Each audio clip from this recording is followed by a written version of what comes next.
Welcome to this quick demo of the FireMap tool. So go into FireMap, and currently I don't have any projects. So I'm going to create a project, so add a project.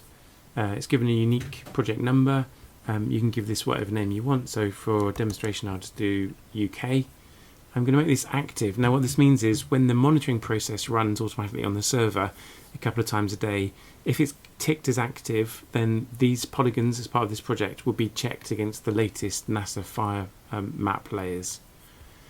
So currently it doesn't have any layers to check against, so it won't get any results. So the first thing I need to do is add some polygons, some regions to this project. So I can do this manually by editing. And it brings up a world map, and I can zoom in and out by using the plus and minus buttons here.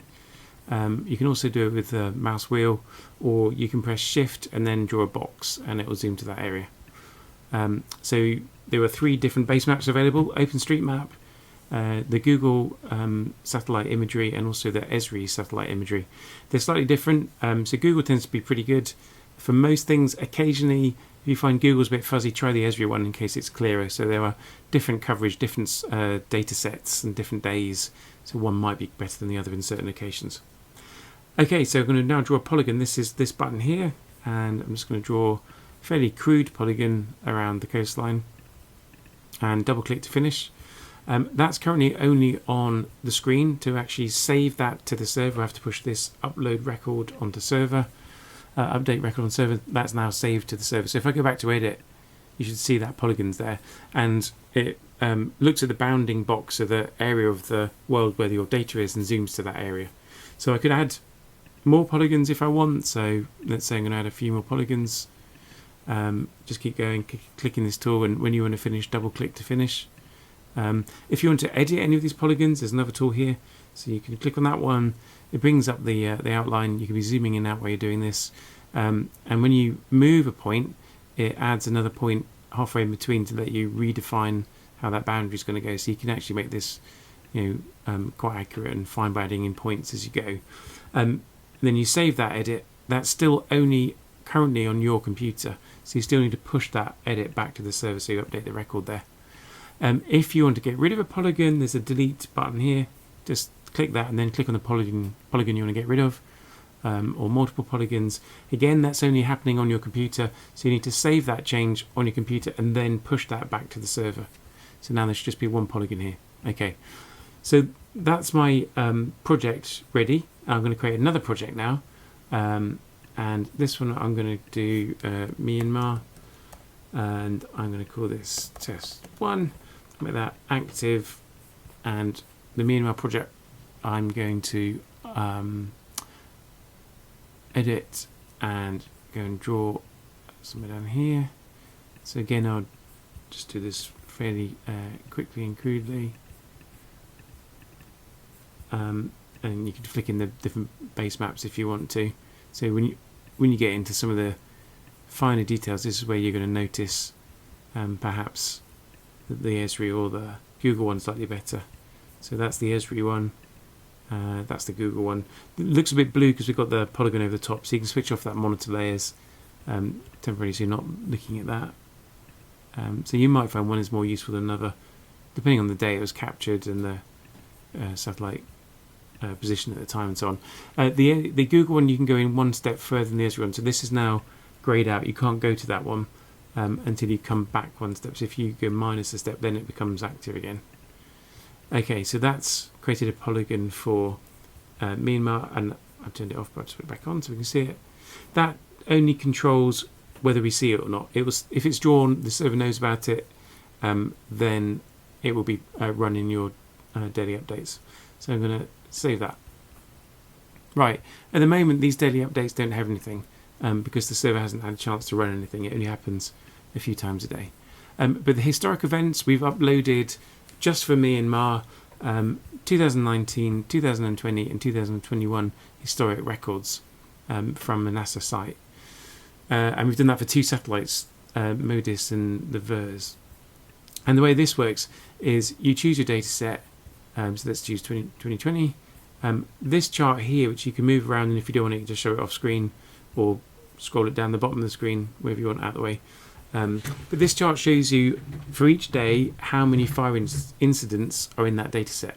So you can see that the peak number of fires was 2,737 fires in this data set on 2020, the March the 30th. So if I type in that date up here, so 2020, and you do it year, month, day, March, I forgot when it was, 20th, was it? 30th. So as you type this in, it will update the map. So now it shows on the map where those fire points are, just for the polygons that you've drawn. So if you hadn't drawn a big polygon and only done a little one, it wouldn't show you any results because it's checking that data set, 2020, against the polygons that you've drawn for this project. You can click on any of these points to find out when it was. So this is the date, this is the time, so it's 7:01 AM. That's when the satellite went over and collected the data. And this is the confidence it was a fire. So very confident that one. When you see a number like this, it just means there are lots of points. If you click on, you can zoom in, it breaks it up into the smaller points. This is where you might want to get rid of this. And then again, you can keep going in until you get to the individual ones and actually see the information. Change the base map here. You can turn off the monitoring layers so you don't see the polygon blue part and see if you think this is of interest or not. Flick between maybe the Esri and the Google Map layers there. Okay. One thing to point out is when you're doing this and typing in a date, make sure you're doing it against the right year. So 2020 here, 2019 here is not going to give me any results. Equally 2021. But you could do the other 2020, so the other satellite, and see what they've got. So comparing the two satellite outputs, which probably is slightly different times depending on when they pass over. The other thing to point out here about this historic search is if you choose one of these, it shows you the incidents per day for the entire data set. If you have some polygons and you click on a polygon, it then filters it for that polygon. So the chart you're seeing now is just the total number of fire incidents per day, summed per day for that particular selected polygon. So you could investigate if you have many polygons here, they're kind of patterned over the year. And to get back to the whole thing again, just choose another one on here. So you could do that. It then changes it so the data set you're looking at is the whole thing again. Okay, if I go back to your projects now, the daily reports, I just need to run that on the server. So this would happen automatically several times a day. Okay, now that's done, here are the results. So if I look at the recent fire instance, so here we're seeing for that polygon, we've got 2 days, that's when the satellites went over. And this will be limited to just the last sort of 2 weeks of data in this drop-down list. And you can click on that and just flick between the different days.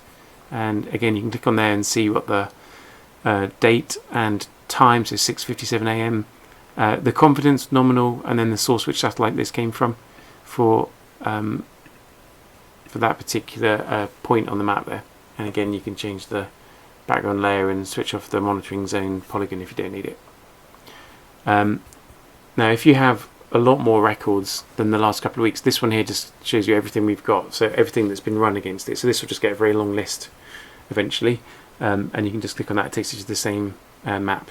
So this was something I did for the UK, and this one here was the one we did for Myanmar. Which is how you can upload existing GIS data set to the server. So I'm going to create a new project. I'm just going to call this UK, and the data. And currently there's nothing in there, no polygons. But if I go to upload, I'm going to choose a file. So we can load GeoJSON, GeoPackage, or Esri shapefile. But Esri shapefile actually is a bunch of files, and you need to zip them up into one single archive. So I'll show the Esri zipped up file first. So here's a shapefile which has been zipped up. Okay, that, and then push that to the server. Now if I go to that UK one and edit, you should see the polygon there. Okay, so you should be able to edit the polygon if you wish on the server. If you can't, it's because you've uploaded something called a multi-polygon. So you need to make sure you upload what's individual polygons. So you can have multiple different polygons, but there's a particular kind of polygon called a multi-polygon that won't be editable, but it's still run okay in terms of the processes. So that's one way. If I create another project and let's say do a large number of polygons, I'm going to add again another file, but this time I'm uploading something like 13,900 different polygons. So I think they've got that on the desktop. There we go. Push this one. Now this is going to take a little while to push to the server, so the thing's going round, something's happening. Just wait for it to do this. Don't try uploading it again or click buttons. So it'll take a while because it's pushing all this data to the server, unzipping it, and then going through every polygon and uploading it into the monitoring zone table. So that's taken a few minutes. It has done it. So this one here, large number of polygons. Now, if I go to edit this, it won't allow me because there's so many polygons. So it will display it, but it will simplify the display to make it display faster.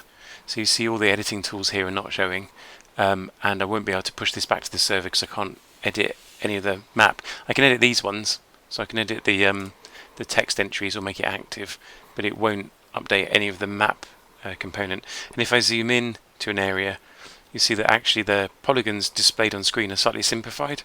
So you may find on the boundaries things don't quite fit as they should, like here it's simplifying it. So it's just simplifying it to make it faster to draw. The actual data saved on the server is still the same quality as the one that was uploaded. So we don't really recommend working with this number of polygons. So above 250 polygons things get a bit slower in terms of displaying it. So this is 13,997 polygons here. But effectively it all works the same.